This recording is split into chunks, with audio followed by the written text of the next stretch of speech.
আমার আলোচ্য বিষয় আদর্শ পরিবার গঠনে নারী ও পুরুষের ভূমিকা।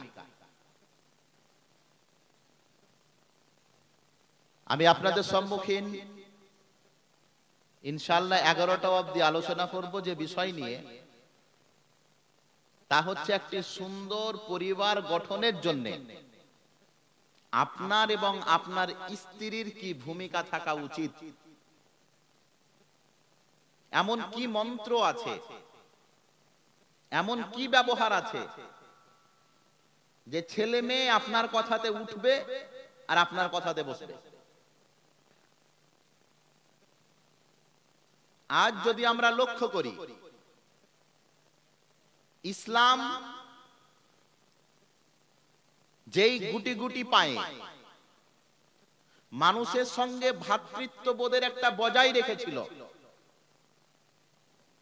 যারা এক অপরের রক্তের পিপাসু ছিল, ইসলাম আসার কারণে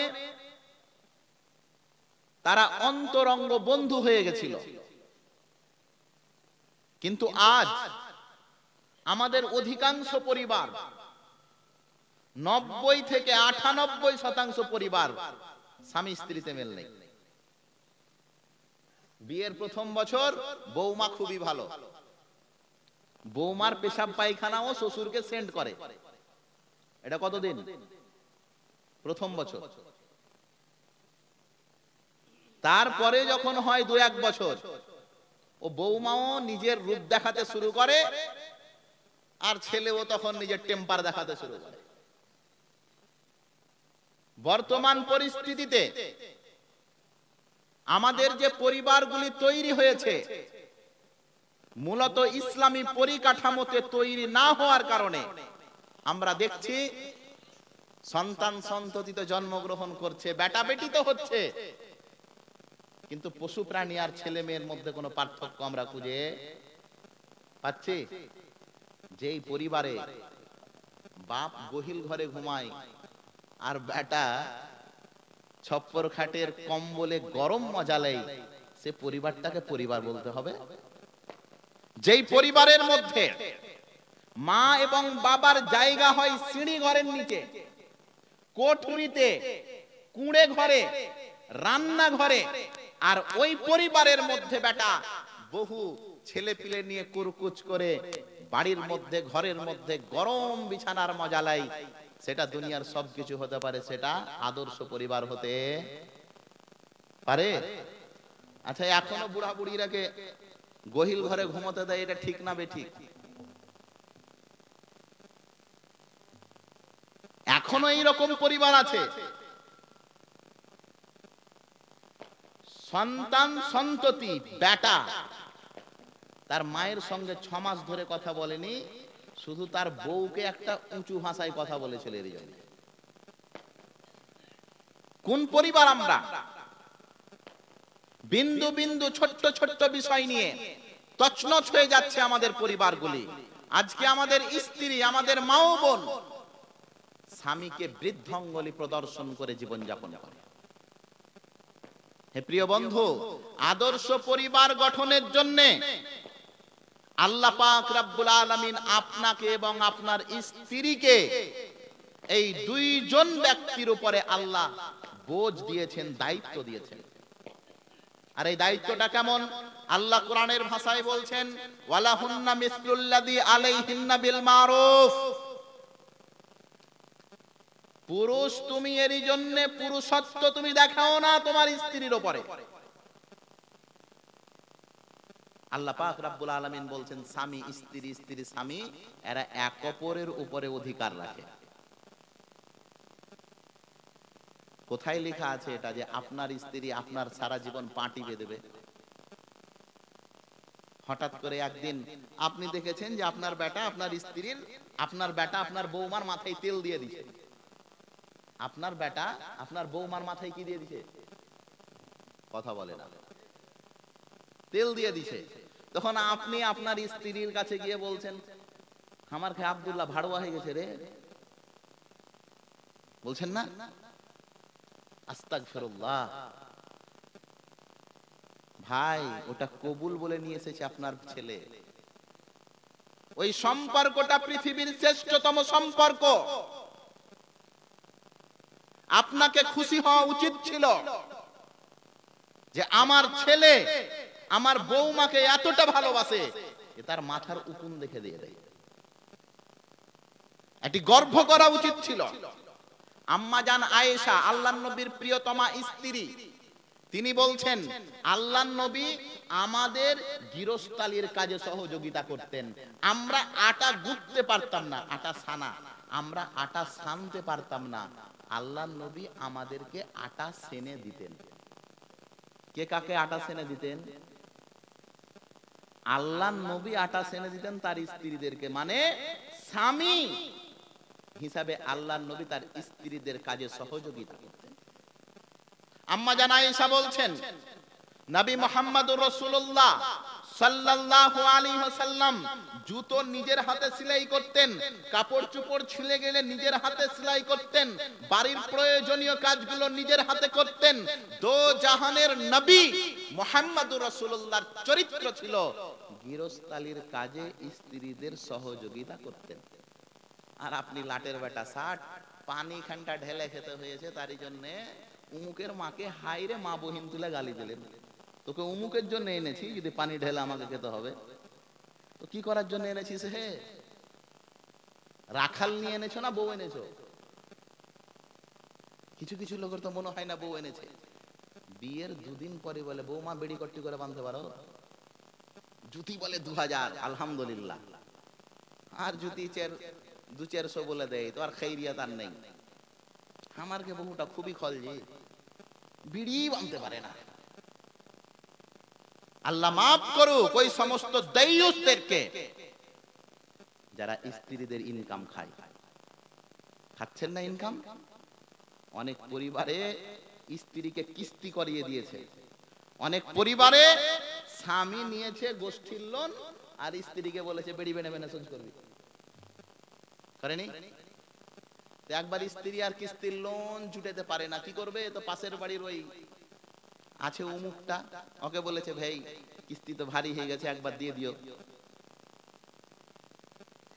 প্রিয় বন্ধু, সমাজ পরিবর্তনের জন্য বাগডোর, রশ্মি, ঘুড়ির লাটা, ঘুড়ি বুঝেন? ঘুড়ি, গুড্ডি গুড্ডি, ঘুড়ি উড়াই না, ওই ঘুড়ির লাটা আপনার হাতে। আপনি টান দিলে গুড়ি টান পড়বে, আপনি ঢিল দিলে গুড়ি ঢিল পড়বে। আপনি এইবার ভাবেন স্ত্রী কেমন ভাবে চালান। পরিবার যদি আদর্শ বানাতে হয় আপনাকে দায়িত্ববান হতে হবে। পরিবার যদি আদর্শ বানাতে হয় তো স্ত্রীকে তার দায়িত্ব বুঝে নিতে হবে। আল্লাহর নবী বলছেন আলা কুল্লুকুম রাইন ওয়া কুল্লুকুম মাসউলুন আন রায়াতিহি, তোমাদের মধ্যে প্রত্যেক ব্যক্তি একজন দায়িত্বশীল। আপনি বাবা, পরিবারের দায়িত্ব আপনার উপরে। আপনি মা, পরিবারের দায়িত্ব আপনার উপরে। আপনি কি করছেন না করছেন এর হিসাব কিয়ামতের দিনে আল্লাহ আপনার কাছে নেবেন। প্রিয় মা ও বোন, সাবধান। আদর্শ পরিবার গঠনের জন্য সব সময় চেষ্টা করবেন স্বামীর অনুসরণ করা। স্বামীকেই ভালোবাসবেন প্রাণ দিয়ে। কেমন ভালোবাসা! আল্লাহর নবীর আর খাদিজার দেখেন না। আল্লাহু আকবার। আমাদের প্রিয় নবী সবচাইতে বেশি সহযোগিতা যদি আল্লাহর নবীর কেউ করেছেন তিনি হচ্ছেন আল্লাহর নবীর প্রিয়তমা স্ত্রী খাদিজাতুল কুবরা রাদিয়াল্লাহু আনহা। যখনই বিপদে আল্লাহর নবীর দম বেরিয়ে যাবে এই রকম পরিস্থিতি, তখন স্ত্রী হিসাবে আল্লাহর নবীকে অক্সিজেন দিয়েছেন, তার নাম হচ্ছে খাদিজা। কাফেরেরা আল্লাহর নবীকে মেরেছে, কাফেরেরা আল্লাহর নবীর কাপড় চোপড় ছিঁড়ে দিয়েছে, কাফেরেরা আল্লাহর নবীর গায়ে নোংরা আবর্জনা ছিটিয়ে দিয়েছে। আল্লাহর নবী বাড়ি থেকে বের হয়েছিলেন সুন্দরভাবে, সুন্দর পোশাকে, বাড়ি ফিরে যাচ্ছেন পুরো শরীরে ধুলাবালি, পুরো শরীরে নোংরা, কাপড় ছিঁড়া ফাটা। কোনদিন আল্লাহর নবীর স্ত্রী খাদিজা জিজ্ঞাসা করেননি আপনার কাপড় চোপড় ছিঁড়লো কি করে? না, এই সুযোগ দেন। এই ছিলেন আল্লাহর নবীর স্ত্রী। সবচাইতে বেশি আল্লাহর নবীর সহযোগিতা করেছেন তিনি হচ্ছেন আল্লাহর নবীর স্ত্রী খাদিজা। হে প্রিয় মা ও বোন, আদর্শ পরিবার গঠনের জন্য একজন মায়ের ভূমিকা হচ্ছে অগ্রভাগ। আপনাকে যেমন সন্তান সন্ততির ব্যাপারে দায়িত্বশীলের ভূমিকা পালন করতে হবে, সেই রকম ভাবে আপনাকে দেখতে হবে আপনার স্বামীর প্রয়োজনটা কি। আল্লাহর নবী বলছেন, তোমরা কি জানো জান্নাতি মহিলা কারা? সাহাবায়ে কেরাম বললেন, না আল্লাহর নবী আপনি বলেন জান্নাতি মহিলা কারা। আল্লাহ এবং আল্লাহর নবী বেশি ভালো জানেন। আল্লাহর নবী মুহাম্মদুর রাসূলুল্লাহ সাল্লাল্লাহু আলাইহি ওয়াসাল্লাম তিনি বললেন, নিসাউকুম মিন আহলিল জান্নাহ, জান্নাতি মহিলা হচ্ছে তারা আল ওয়াদুদ, যারা স্বামীকে জান প্রাণ দিয়ে ভালোবাসে। শোনেন, একই জিনিস আল্লাহর নবী বললেন, কেউ যদি তার স্ত্রীর কাছে তার যৌবিক চাহিদা পূরণ করে তাহলে সে নেকি অর্জন করলো। বুঝতে পারলেন না? কেউ যদি তার স্ত্রীর কাছে গিয়ে তার মনের ইচ্ছা পূরণ করলো তাহলে সে কি করলো? নেকি পেল। যৌবিক চাহিদা হয় না মানুষের, যৌবনিক যেটা চাহিদা। তো সবাই বললেন, এটা কি ধরনের কথা? আমার ইচ্ছে হয়েছে আমার স্ত্রীর সঙ্গে মিলন করার, আমি করে এলাম, এটিও নেকি পাবো আল্লাহর নবী? আল্লাহর নবী বললেন, বলো তো, ওটা যদি তোমার স্ত্রী না হয়ে পরের স্ত্রী হতো তো কি হতো? তো পাপ পেতাম। আল্লাহর নবী বলছেন, একই জিনিস পরের কাছে যে যদি পাপ হয় তাহলে নিজের স্ত্রীর কাছে এসে নিজের যৌবিক চাহিদা পূরণ, এটাও সুন্নাত, এটাও নেকি। আল্লাহর নবী বললেন, জান্নাতি হচ্ছে ওই মহিলারা যারা জান প্রাণ দিয়ে নিজের স্বামীকে ভালোবাসবে, সুখেও স্বামীর সঙ্গে, দুঃখেও স্বামীর সঙ্গে, মিঠা হতে গেলেও স্বামীর সঙ্গে, তিতা হতে গেলেও স্বামীর সঙ্গে, স্বামী ছেড়ে কোনোদিন অন্য চিন্তা ভাবনা করবে না। প্রিয় মা ও বোন শোনেন, বলা হয় রৌদ্রকে, রোদকে আর স্বামী, রোদ এবং স্বামী এই দুইজনকে সবুর করতে শিখেন, এদের ব্যাপারে ধৈর্য ধারণ করতে শিখেন। রৌদ্র এবং স্বামীর ব্যাপারে ধৈর্য ধারণ করতে শিখেন। কেন? রৌদ্র ছাড়া দুনিয়া অন্ধকার। রৌদ্র ছাড়া দিন অন্ধকার নয়, সূর্য না থাকে তো দিন হবে? একটা ছাড়া দিন অন্ধকার, আর আরেকটা যেটা স্বামী, সেটা ছাড়া সারা জীবন আপনার অন্ধকার। হাজারো মেয়েকে দেখেছি আমরা, যতদিন স্বামীর সঙ্গে ঝগড়া হয়েছে সবাই বলেছে, হাই রে তোর উপরে জুলুম, উমুকের ভাত খেছে না। আর দিবস নিয়ে বাড়িতে বসে দেখেন কত ভাই ভালোবাসে, কত ভানি ভালোবাসে দেখা আছে। প্রিয় মা ও বোন, মনে রাখবেন, আদর্শ পরিবার গঠনের জন্য স্বামী স্ত্রীর তালমেল এটা অতীব জরুরি। যেই বাড়িতে স্বামী স্ত্রীর ভালোবাসা নেই, সেই পরিবার দুনিয়ার সব কিছু হতে পারে, শান্তি খুঁজে পাবেন না। আল্লাহর নবী মুহাম্মদ সাল্লাল্লাহু আলাইহি সাল্লাম বলছেন, লা ইয়ানজুরুল্লাহু ইলা ইমরাতিন, আল্লাহ ওই কন্যার দিকে, ওই স্ত্রীর দিকে দেখেন না। আল্লাহ ওই স্ত্রীর দিকে কি করেন না? আল্লাহ কার দিকে দেখেন না? কোন স্ত্রীর দিকে? আল্লাহর নবী বলছেন, আল্লাহ ওই স্ত্রীর দিকে দেখেন না যেই স্ত্রী স্বামীর কৃতজ্ঞতা প্রকাশ করে না। কৃতজ্ঞতা প্রকাশ বুঝেন? আলমারিতে 18 খানটা শাড়ি আছে আপনার স্ত্রীর, তারপরে যখন বাপের বাড়ি বের হবে সব দিকে লাড়বে আর বলবে, বাপের বাড়ি যে যাবো তো একখানো কাপড়ার মতন কাপড় আর নেই, অথচ কাপড় আছে কখান। ওদের কাছে রিজেক্ট কোনটাকে বলে জানেন? যেটা একবার পড়ে নিনু, যে বাপের বাড়ি গেনু, ওটা দ্বিতীয়বার পড়ে আর যাওয়া যাবে না। ওটা যে পড়ে একবার দেখে লেছে আমাকে। আর যত বেকার টাইপের লোক, এটা হচ্ছে পুরুষেরা, বেটা ছেলেরা। স্ত্রী বারবার করে বলে, প্যান্টটা যে 3 দিন ধরে পড়ে বেড়াচ্ছে, যে ঘামে লাল লাল হয়ে গেছে জায়গায় জায়গায়, হ্যাঁ একবার পড়ে চলে আসে। প্রিয় মা ও বোন শোনেন, আল্লাহর নবী বলছেন, ওই মহিলার ইবাদত কবুল হবে না যেই মহিলা আর স্বামীর হক পূরণ করবে না। অধিকার স্বামীরও, অধিকার আল্লাহরও। আল্লাহর অধিকারের উপরে আল্লাহ বলেছেন স্বামীর অধিকার। এর জন্য স্বামীকে অসন্তুষ্ট করে আল্লাহকে সন্তুষ্ট করা সম্ভব নয়। নবী মুহাম্মদুর রাসূলুল্লাহ সাল্লাল্লাহু আলাইহি সাল্লাম বলেন, খায়রুকুম খায়রুকুম লিআহলিহি ওয়া আনা খায়রুকুম লিআহলি। তোমাদের মধ্যে সবচাইতে ভালো ব্যক্তি সে যে তার পরিবারের কাছে ভালো, আর আল্লাহর নবী বলছেন আমার পরিবারের কাছে আমি ভালো। আপনি যদি ভালো হতে চান তো স্ত্রীকে মর্যাদা দিন, আপনি যদি ভালো হতে চান তো পরিবারকে মর্যাদা দিন, আপনি যদি ভালো হতে চান তো আগে ভালো হন স্ত্রীর কাছে। আগে ভালো হতে হবে কার কাছে? স্ত্রীর কাছে আগে ভালো হতে হবে। আল্লাহ এই পবিত্র সম্পর্কটার ব্যাখ্যা দিয়েছেন কোরআনে, হুন্না লিবাসুল লাকুম ওয়া আনতুম লিবাসুল লাহুন্না। স্বামী হচ্ছে স্ত্রীর জন্য পোশাক, আর স্ত্রী হচ্ছে স্বামীর জন্য পোশাক। এই ভালো করে শুনেন, এটা কথা খুব গুরুত্বপূর্ণ কথা। আল্লাহ বলছেন স্বামীর জন্য স্ত্রী পোশাক আর স্ত্রীর জন্য স্বামী পোশাক। সূরা বাকারাতে এটা বলছেন, হুন্না লিবাসুল লাকুম ওয়া আনতুম লিবাসুল লাহুন্না। তুমি তোমার স্ত্রীর পোশাক। তো হাগো, আপনাকে আপনার স্ত্রী গায়ে দিয়ে দিবে নাকি? কথা আমার বুঝতে পারলেন না মনে হয়। আল্লাহ বলছেন যে এই পুরুষ স্বামী, তোমার স্ত্রীর তুমি কে? পোশাক। পোশাক বুঝেন? জামা, পাঞ্জাবি, সেন্টু, গাঞ্জি, যেগুলো পরে থাকি আমরা, এটাকেই তো পোশাক বলে। মেয়ে ছেলেরা কি পরে থাকে? শাড়ি, কাপড়, ব্লাউজ, সায়া, এগুলোই তো পোশাক। বোরখা টোরখা যা হয়। আল্লাহ বলছেন তুমি বন্ধু তোমার স্ত্রীর জন্য পোশাক, আর তোমার স্ত্রী হচ্ছে তোমার জন্য পোশাক। আল্লাহ এই কথা বলে মানব জাতিকে বুঝাতে চাইছেন স্বামী স্ত্রীর সম্পর্কটা কত জটিল। আমার ইজ্জত ঢাকা আছে কিসে? কথা বলে না। আমার ইজ্জত ঢাকা আছে কিসে? আপনার ইজ্জত কিসে ঢাকা আছে? তহবন খুলেন একবার, দেখেন আপনার ইজ্জতের কি হয়েছে। আল্লাহ বলছেন ওই তহবনটা হচ্ছে তোমার স্ত্রী। কেন?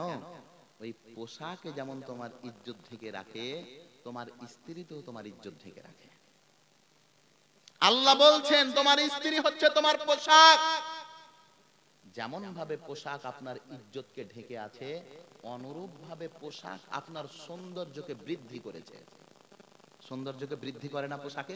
বলে না শার্টটা পরে তোমাকে খুবই সুন্দর লাগছে জি, তো লোকটা তো ওটাই না, লোক পল্টালছে। তো ভালো লাগলো কি থেকে?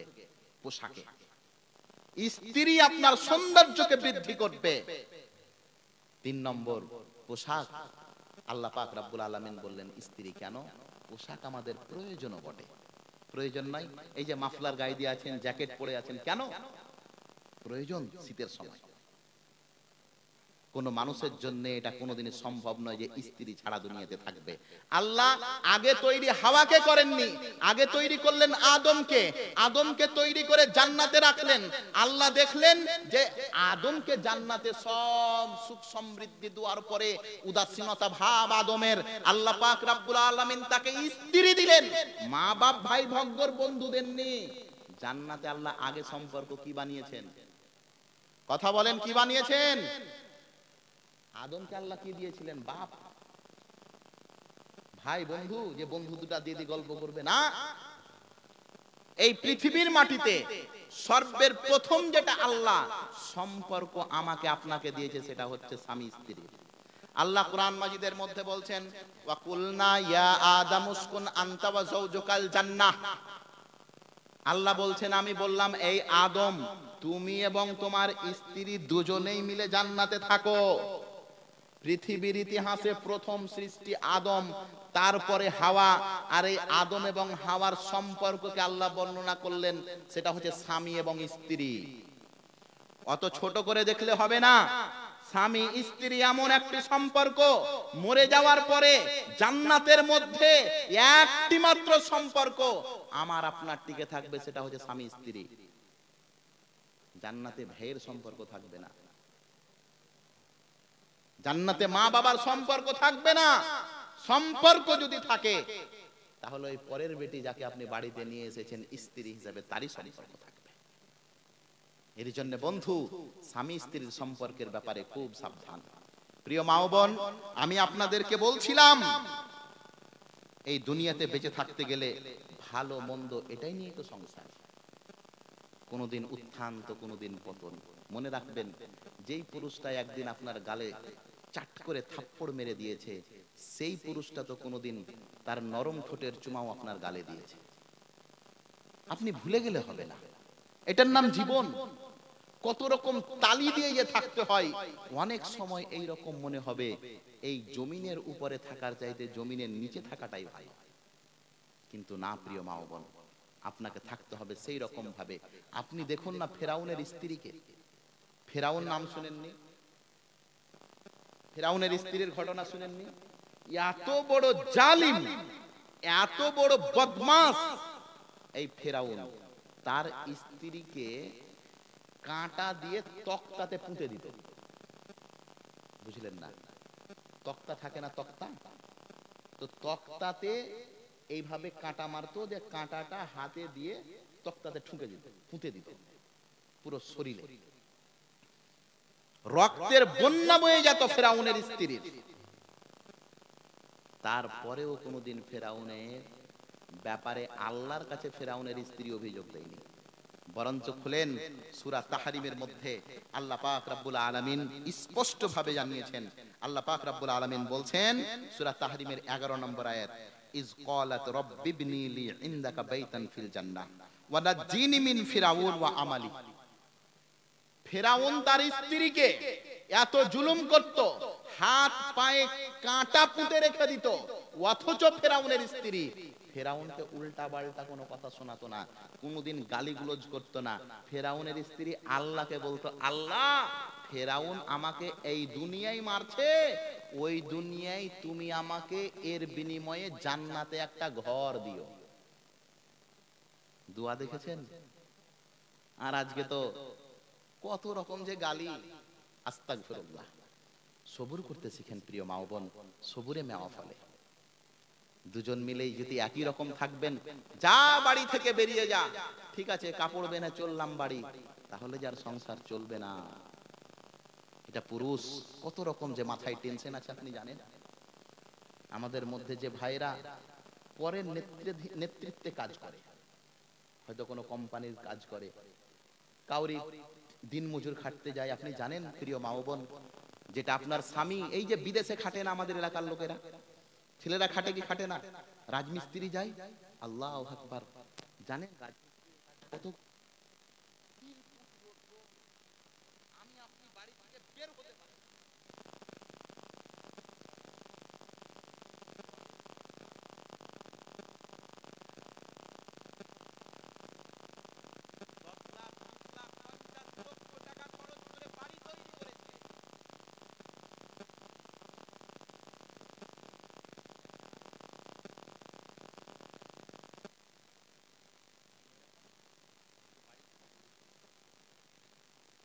অনেক স্বামীর ব্যাপারে আমরা শুনেছি,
আল্লাহ বলছেন, আল্লাহ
ইহুদি খ্রিস্টান হয়ে যাচ্ছে, এই ব্যাপারে কোনো মাথা ব্যথা আছে আপনাদের? এই জায়গা জানুয়ারি আর ডিসেম্বর তো চলছে, 25শে ডিসেম্বর কি ক্রিসমাস ডে। আপনি যদি ক্রিসমাস ডে বলেন আপনি মুসলমানই থাকলেন না। ক্রিসমাস ডে মানে কি বলেন? ক্রিসমাস ডে মানে কি বলে না? Happy merry Christmas day. Happy merry Christmas day মানেই হচ্ছে শুভ ভগবানের জন্মদিনের। হ্যাপি মানে খুশি, জানি না। ক্রিসমাস তাদের ভগবান নাম, না ম্যারি এটা হচ্ছে ভগবানের নাম। এর জন্য তারা ঈসাকে ম্যারি বলে। হ্যাপি ম্যারি ক্রিসমাস ডে, শুভেচ্ছা ভগবানের জন্মদিনে। আস্তাগফিরুল্লাহ, একবারও মুখ দিয়ে বের হয় না আস্তাগফিরুল্লাহ। আমাদের আল্লাহ জন্মগ্রহণ করেছেন। পড়েন সূরা ইখলাস, আল্লাহ বলছেন কুল হুয়াল্লাহু আহাদ আল্লাহুস সামাদ লাম ইয়ালিদ ওয়া লাম ইউলাদ ওয়া লাম ইয়াকুল লাহু কুফুয়ান আহাদ। আল্লাহ বলছেন এই নবী আপনি বলেন আল্লাহ এক অদ্বিতীয়, আল্লাহ মুখপেক্ষীহীন।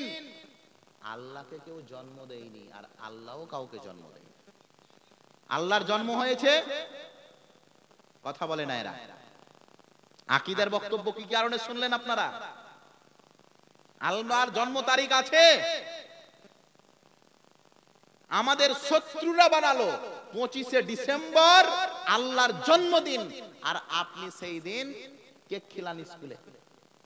একবারও লজ্জা লাগলো না যে বেটা বেটি আপনার সেই দিন কোন মর্মে চকলেট নিয়ে এলো, ক্যাডবেরি?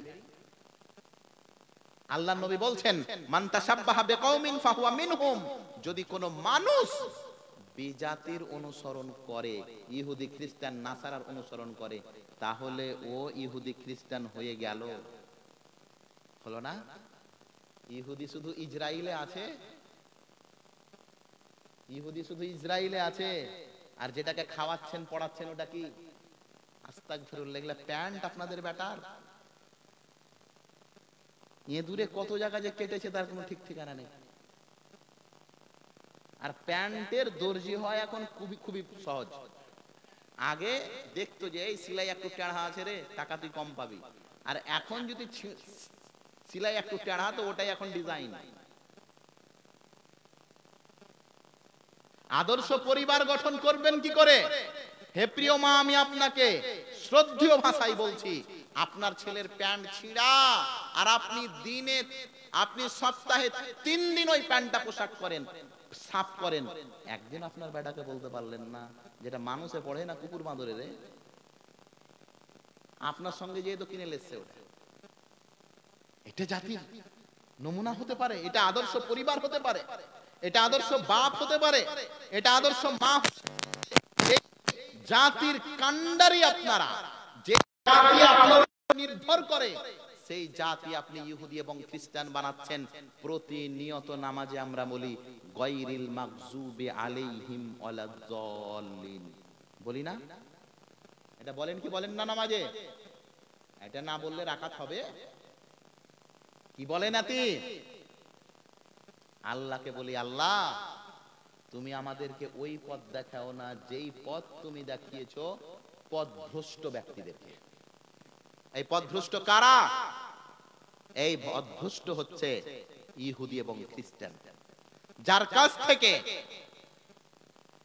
আল্লাহর কাছে প্রতিদিন নামাজে আমরা বলি আল্লাহ ইহুদি খ্রিস্টান আমাদেরকে বানায়ও না, অথচ বাড়িতে যে ইহুদি খ্রিস্টান লালন পালন করছেন এই ব্যাপারে আমার আপনার কোনো ভূমিকা নেই। প্রিয় বন্ধু, আজ বড়ই জটিলতা, বড়ই সমস্যা পরিবার নিয়ে। পরিবারগুলোকে সুন্দর বানানোর চেষ্টা করেন। আদর্শ পরিবার গঠনের জন্য আমি এবং আপনি যদি এই রকম প্ল্যান করি যে না সন্তান সন্ততির ভালো জিনিসগুলো আপনাকে লক্ষ্য রাখতে হবে। বেটার বয়স 7 বছর হয়েছে, কেন নামাজ পড়ে না? আল্লাহ নবী বলছেন মুরু আওলাদাকুম বিসসালাত ওয়া হুম আবনাউ 7 সিনিন। বেটার বয়স যখন 7 হয়ে যাবে তো বেটাকে নামাজ পড়াও। নামাজ ছাড়া শান্তি আসতে পারে পরিবারে? কোন পরিবার আপনি বানাতে চাইছেন? যে পরিবারে নামাজ নেই সে পরিবার কোনোদিনই জান্নাতি পরিবার হতে পারে না।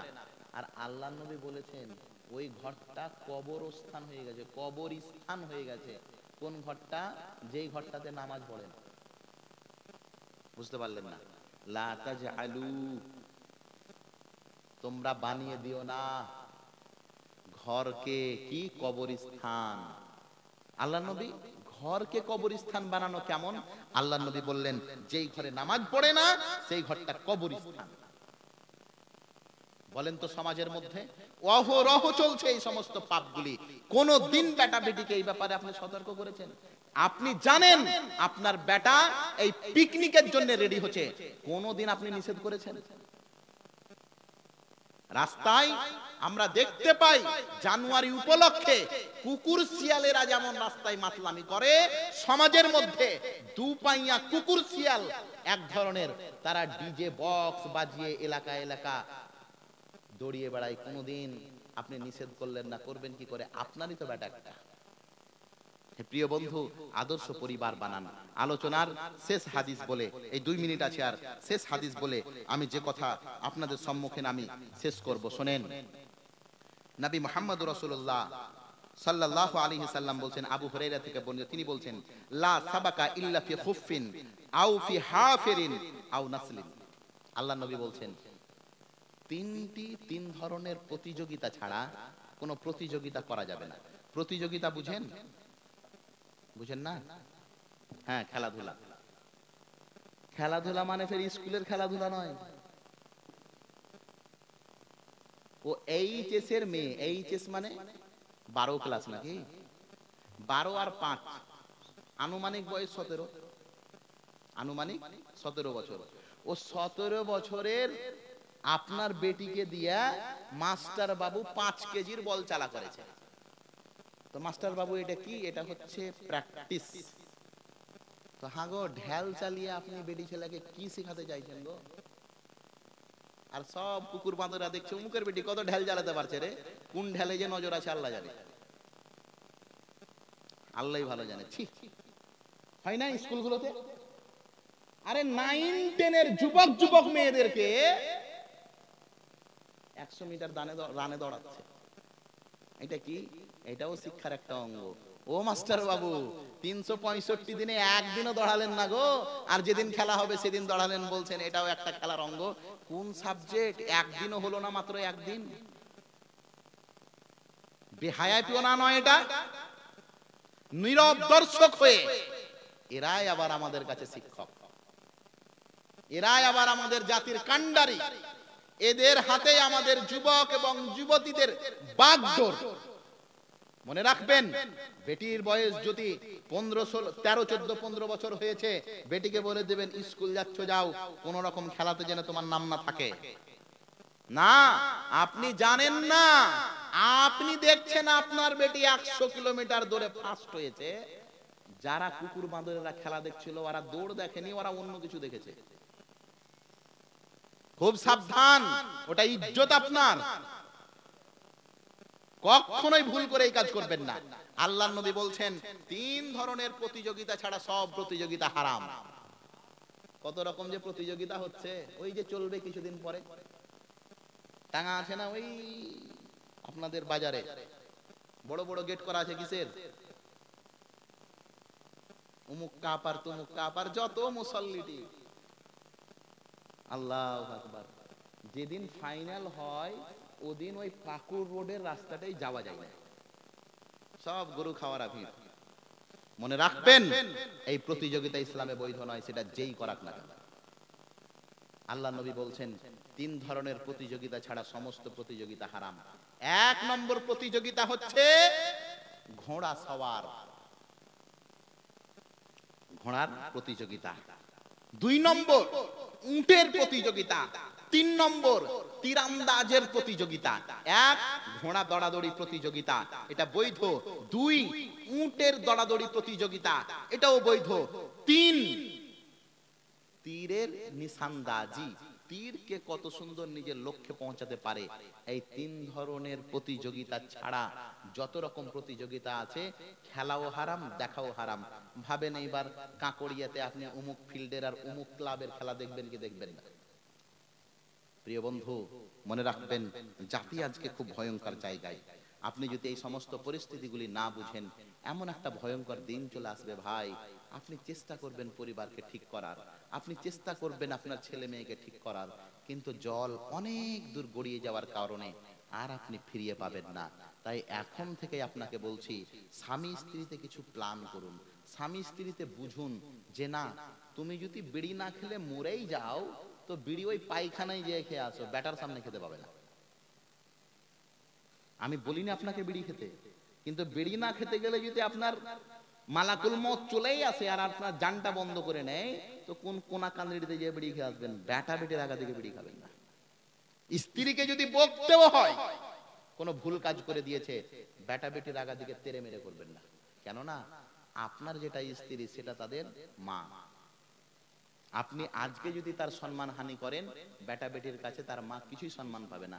বাপই তো তাকে সালাসালি বলে, তো আমার ফের কে বলে? এমনটা করবেন না।